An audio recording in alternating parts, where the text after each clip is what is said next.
Welcome to 15-Minute Discourse. Well, today we're diving into the world of nuclear fusion power. Ooh, that's a hot topic. It is, and we've got a mountain of research papers and scientific reports to guide us, so should be an electrifying journey. I'm excited. I think what's really captivating about nuclear fusion is we're basically trying to recreate what powers the sun right here on Earth. Yeah, it's mind-blowing. Harnessing that kind of power could change everything. But before we get lost in the possibilities, let's maybe cover the basics. Sure. What exactly is nuclear fusion, and why is it such a big deal? At its core, nuclear fusion involves fusing the nuclei of atoms together, Okay. usually isotopes of hydrogen like deuterium and tritium, to create a heavier nucleus. And in the process, it releases this massive amount of energy. It's like atomic fusion, a cosmic dance, where incredible force overcomes the natural repulsion between atoms, leading to, well, an energy explosion. That's a great way to put it. And the fuel for this dance, these hydrogen isotopes, are pretty abundant. Oh, really? Yeah, deuterium's easy to get from seawater. And tritium, although a bit rarer, can be bred using lithium, which we've got plenty of right within the fusion reactor itself. So we could be self-sufficient. Wow, that's a game changer. Abundant fuel, massive energy output. But I'm guessing getting these atoms to fuse isn't a walk in the park. You're right about that. Fusion reactions need crazy high temperatures and pressures to overcome that electrostatic repulsion between the atomic nuclei. How high are we talking? Think millions, tens of millions of degrees Celsius, hotter than the sun's core. Whoa, that's hot. So how do you even contain something like that? Wouldn't everything just melt? Well, that's where human ingenuity steps in. There are two main ways to achieve fusion: magnetic confinement and inertial confinement.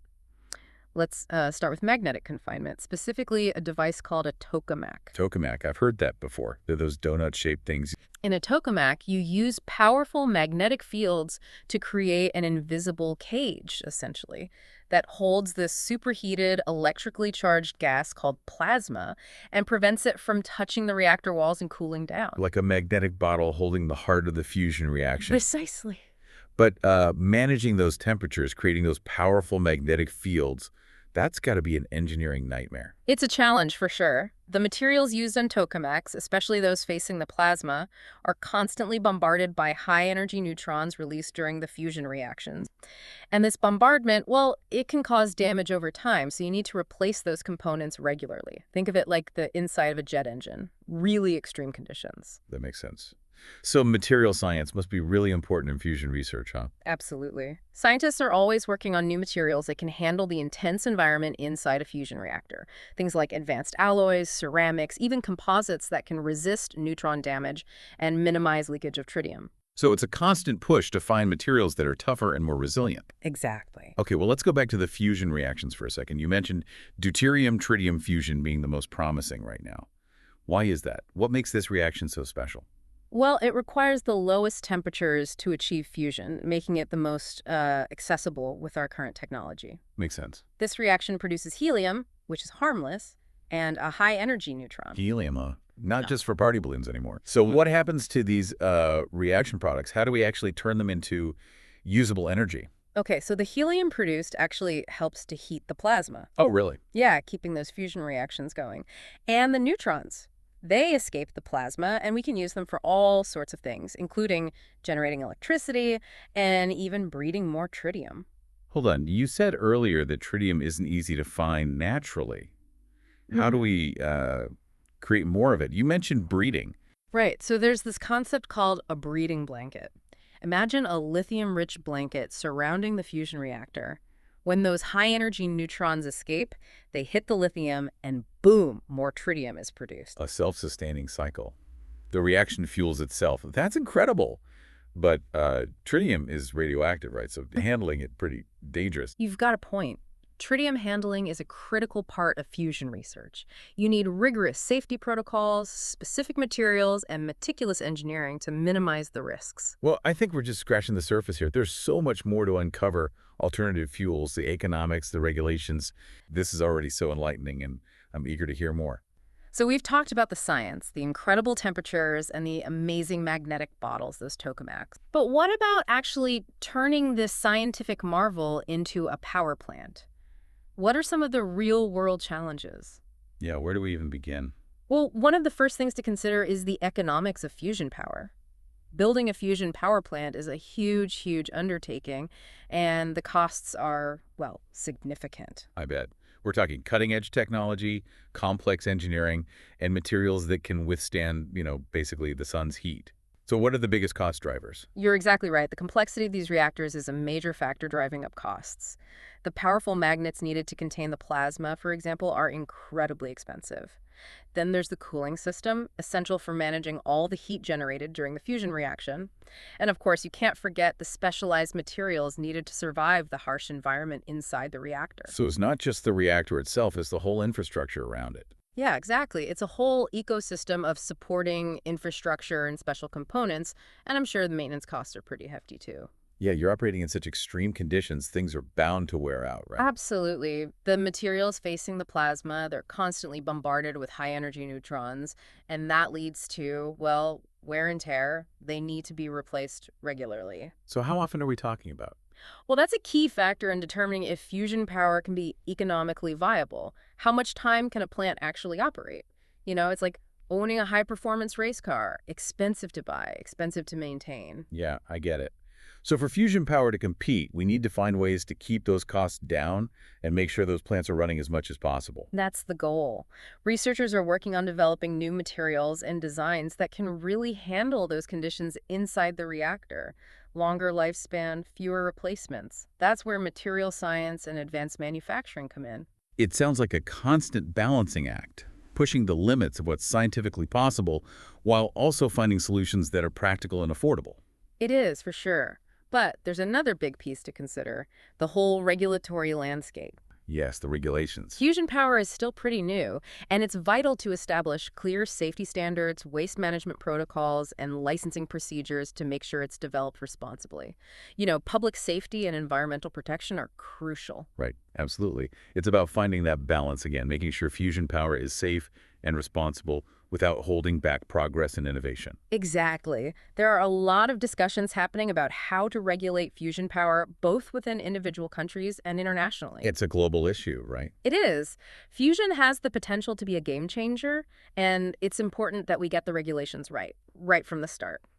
And speaking of global, fusion research itself is a very collaborative field. I can see that. It draws on expertise from so many different areas: physics, engineering, materials science, computer science.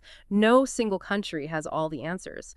So working together, sharing knowledge and resources, that's essential. It's like a massive global puzzle. Everyone's contributing their piece to make this clean energy future a reality. That's a great way to put it. The quest for clean energy, it's a global challenge. And fusion power, well, it could be a key part of the solution. But to get there, we need continued investment, collaboration, and commitment to overcoming the challenges ahead. That makes sense.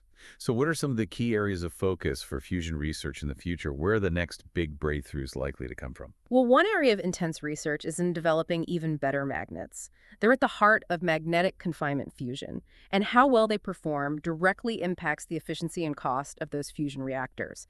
And we're seeing some incredible breakthroughs in superconducting materials and magnet designs, things that could lead to smaller, more powerful, and cheaper fusion devices. So smaller and more efficient, that's the goal. What about the plasma itself? Any exciting developments there in terms of controlling these super hot plasmas and keeping them going? Definitely. Researchers are always trying to understand plasma physics better. They're using complex computer simulations and advanced diagnostics to analyze and control how the plasma behaves. A lot of work is focused on how to make the plasma more stable, keeping it confined for longer, and increasing how much energy it can produce. It's like a delicate dance, pushing the plasma to the limit, but keeping it under control. The precision and control needed to make this work is pretty mind-boggling. But what about those alternative fusion fuels you mentioned earlier? What's the potential there? Yeah, alternative fuels like helium-3 and deuterium, that's another area of active research. They have the potential to produce fewer neutrons and less radioactive waste compared to the standard deuterium-tritium reaction. So even cleaner and safer. Exactly. But they require much higher temperatures and pressures to actually achieve fusion, so there are still major technical hurdles. It seems like every step forward in fusion research just opens up new questions and challenges to tackle. It's an incredibly dynamic field. It is. But amidst all the scientific advancements, we can't forget the human element either. Public perception and engagement are so important. We need to be clear about the potential benefits of fusion, address concerns about safety, waste, costs. Transparency is key, making sure the public is informed and involved in the conversation. Right, building trust and understanding. Public acceptance is essential for getting the support we need for continued research. After all, fusion power is about creating a better future for everyone. And that requires a collective effort. It's inspiring to think we can all play a role in making this happen. Absolutely. The future of fusion doesn't just depend on scientific breakthroughs, but also public support, informed decision-making, and a shared vision. Now it's time to look ahead. What could fusion power actually mean for our future? What could the world look like? Well, we've talked about a lot, from the fusion reactions themselves to the complexities of building a power plant. But I think the most exciting part is thinking about the impact fusion could have on our world. It's huge. It's almost hard to grasp. We're talking about a potential energy source that's clean, safe, and basically limitless. It seems like something out of science fiction. It does, doesn't it? But it's getting closer to reality every day. Imagine a world where we don't need fossil fuels anymore, where power plants don't produce those greenhouse gases. Fusion could completely change how we get energy and help us fight climate change. That's a powerful thought. A world powered by, well, the same process that powers the stars. It's pretty amazing. But it's not just climate change, right? There's so many other things fusion could do. Absolutely. Fusion could help us tackle all sorts of global challenges like desalination, turning seawater into drinking water. It could become much more efficient and affordable, which would be huge for regions facing water shortages. And we could even see advancements in clean hydrogen production. Yeah, hydrogen. Yeah, it's a very versatile fuel, and it could revolutionize transportation and lots of industries. It's like a ripple effect. Fusion energy creating these positive changes all over the world. But even with all this potential, there are downsides to consider, right? Of course. Any new technology comes with challenges. With fusion, one thing we have to think carefully about is waste management. Even though fusion produces a lot less radioactive waste compared to fission, there will still be some. We need solid plans for handling and disposing of that waste safely and responsibly. So it's not perfect, but it's about recognizing those challenges and being proactive, being responsible as we develop this technology. Exactly. We need open and honest conversations about both the risks and the benefits, making sure that ethics and sustainability are guiding the development of fusion power. It makes a lot of sense. So how can regular people like us play a role in shaping the future of fusion energy? It's easy to feel like it's all up to scientists and engineers. I know what you mean, but I think we all have a part to play. The first thing we can do is learn about fusion energy. Understanding its potential and the challenges it faces, that's the first step. The more we know, the better we can participate in those important conversations and advocate for responsible development. It's about being informed citizens and contributing to the public conversation. Exactly. We can also support research and development efforts, maybe donate to research institutions or encourage the government to invest more in fusion science. And, talk to our elected officials, let them know that fusion energy matters. Use our voices and our actions to push for progress, to make this clean energy future a reality. It's pretty empowering to think we can all be a part of it. Absolutely. Fusion energy's future depends not only on those scientific breakthroughs, but also on public support, smart decisions, and a shared vision for a better world. Well, this deep dive has been truly incredible. We've covered so much about fusion, from the science and the challenges to the incredible potential it holds. It's inspiring. It's been a pleasure exploring all of this with you and our listeners. I hope this deep dive has sparked some curiosity and inspired you to learn more about fusion power. And if you enjoyed this journey into the world of nuclear fusion, don't forget to like and subscribe to 15-Minute Discourse for more fascinating explorations. We'll be back soon with another deep dive into a whole new topic. Until then, stay curious and keep those conversations going.